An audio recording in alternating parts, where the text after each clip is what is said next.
हमारी माताओं बहनों को ये ज़रूर बताएं हमारे वैद्य जी आप कि वो कौन सी जड़ी बूटियां हैं जो सबके घर में होनी चाहिए। हाँ, ये ज़रूरी है चीज़ें। एक तो बहुत ज़रूरी है कि अपनी जो रसोई है, महाराज जी आप भी इस बात को मेरी को समझेंगे, लोगों को समझाएंगे कि जब से हमने अपनी रसोई को किचन बनाया है तब से अपने घर में किच किच किच किच शुरू हो गया, कीचड़ हो गया, तब से पेट में भी कीचड़ हो गया।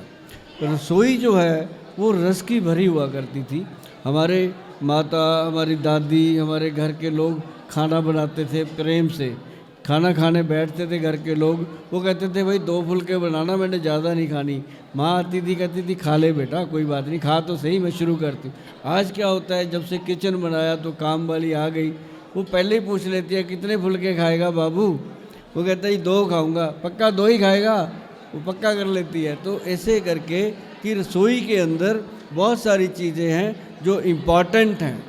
सबसे पहले अपनी जो भी चीज़ आप बनाते हैं, नंबर 1 आप नोट कर लो, अपनी रसोई घर के अंदर ब्राह्मी बूटी होनी चाहिए। ब्राह्मी बूटी, शंख पुष्पी और वचा, ये बच्चों के लिए बहुत फ़ायदेमंद है। और तीसरा उसके अंदर होना चाहिए हरड़, बहेड़ा, आंवला का, जो तीनों का अलग अलग पाउडर पड़ा हो, ताकि कभी हमने इसको बालों के लिए इस्तेमाल करना है, कभी हमने इसको त्रिफला बना के इस्तेमाल करना है, तो आप कर सकते हो।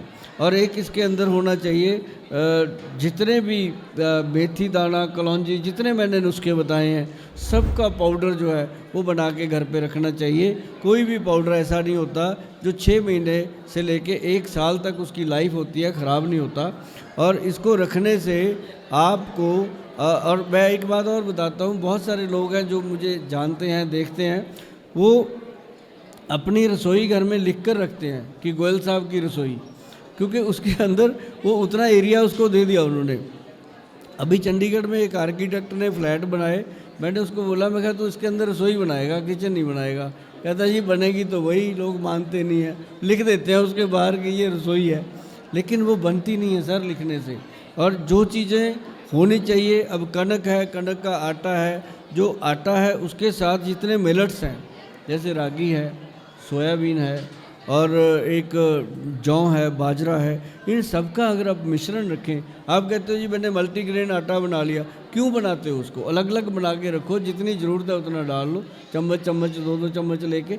तो जब वो ऐसे बनने लगेगा रसोई में, तो आपके बच्चे भी देखेंगे और आप भी करोगे, तो वो पूरे परिवार की जो सेहत है उससे ठीक रहेगी। और एक चटनी जो होती है महाराज जी, धनिए की चटनी, पुदीने की चटनी, और उसके अंदर लहसुन डाल करके अगर वो बना के रखें तो कभी भी हार्ट की और थायराइड की प्रॉब्लम नहीं आती। वाह।